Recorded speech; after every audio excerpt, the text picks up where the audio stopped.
Good day, everybody. It's been so long since I've seen you. Let me introduce myself. My name is Father Joe, and I'm very, very happy to be able to be doing this midweek message with you this week.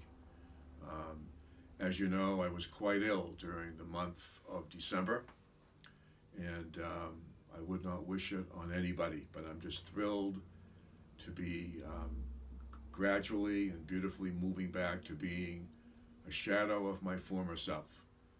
And I just want to begin this afternoon or today by just thanking everybody for the incredible love and support that you have extended to me during this time.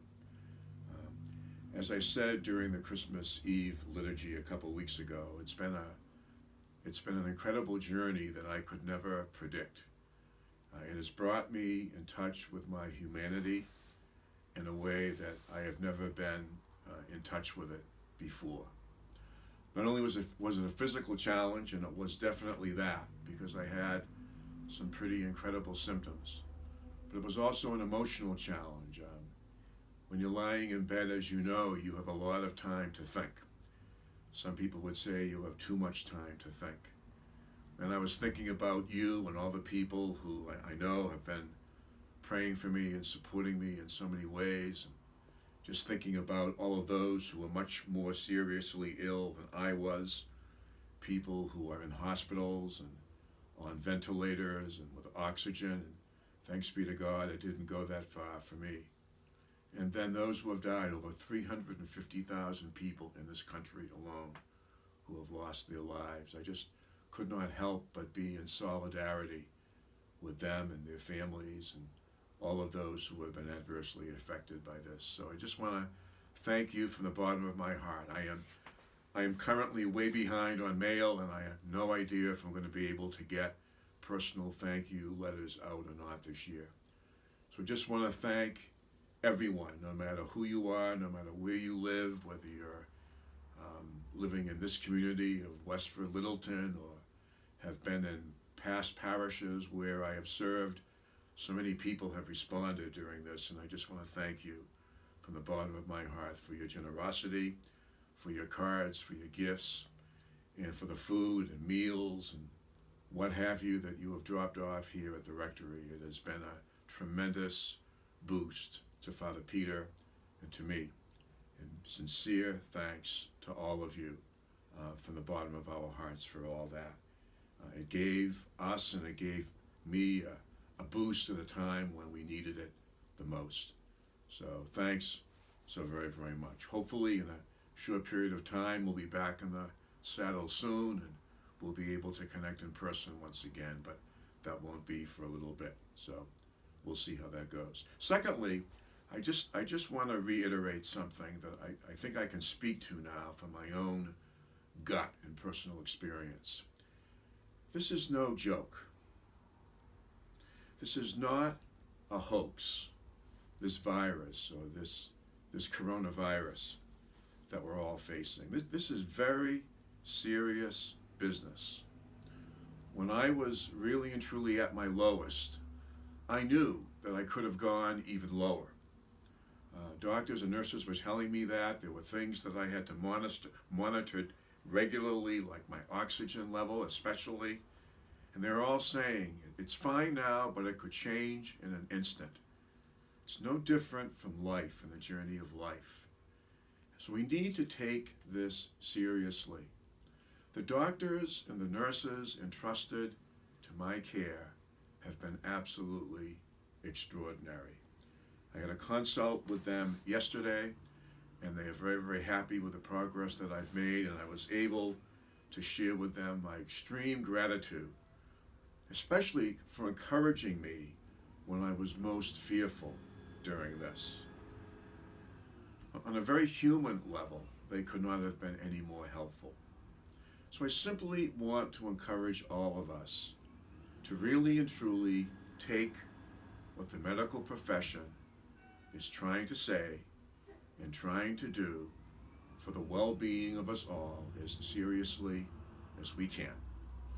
We're not always going to agree with what is being said, but in disagreeing, we don't have to sink to an all-time low.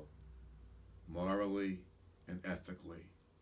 We don't need to send emails and texts and letters and phone calls, especially to medical personnel who are trying to do what is best for us, even if they're saying what we don't want to hear. My doctors and my nurses do not get paid for telling me what I want to hear. They get paid for telling me what I need to hear, whether I want to hear it or not. And whether I choose to follow their directives, that's a choice that I make. But I don't need to crucify people in the process if I choose to turn the other way. Same goes for a preacher who is worth his or her salt. If a preacher is doing his or her job well, they are not standing in the pulpit every single weekend telling people what they want to hear. They must never be afraid to challenge people and tell them what they need to hear for their own good. And what they do with that is totally up to them. Same for a parent who is doing his or her job well. Every so often, a good parent needs to say no. And I find it in my own experience that parents find it harder and harder to say no to their children these days. That is one thing that my parents never found difficult to do. When it was time for them to say no to my brother or to me, they were not afraid to do so. And we are all the better for it today. So, having said that, this whole experience has given me a chance to think and to rethink on many, many levels. And it's all for the well-being and the welfare of the general public and for the common good. And so let's take this appropriately, seriously. Here within our parish of Blessed Trinity, I feel that we have taken every precaution that we can. Nothing is perfect, nothing is foolproof, but we have really stepped up and have done yeoman's work in trying to keep people safe. We will continue to do that as best we can. Not perfectly. There will be times when we slip and fall and things will fall through the cracks, but none of that is intentional.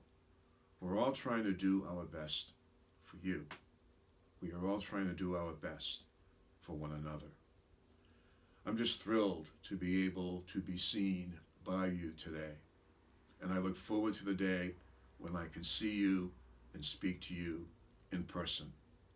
And I know that that day is coming very, very soon. I thank God for that. And once again, thank you for all that you mean to me. I mean that from the bottom of my heart. Blessings. Happy New Year.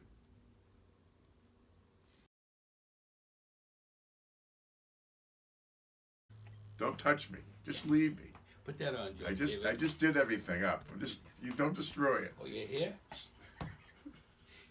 Let's talk about his hair, David. Yeah. Oh, What about it? Does it look better? Oh, you see? Gosh, damn it all.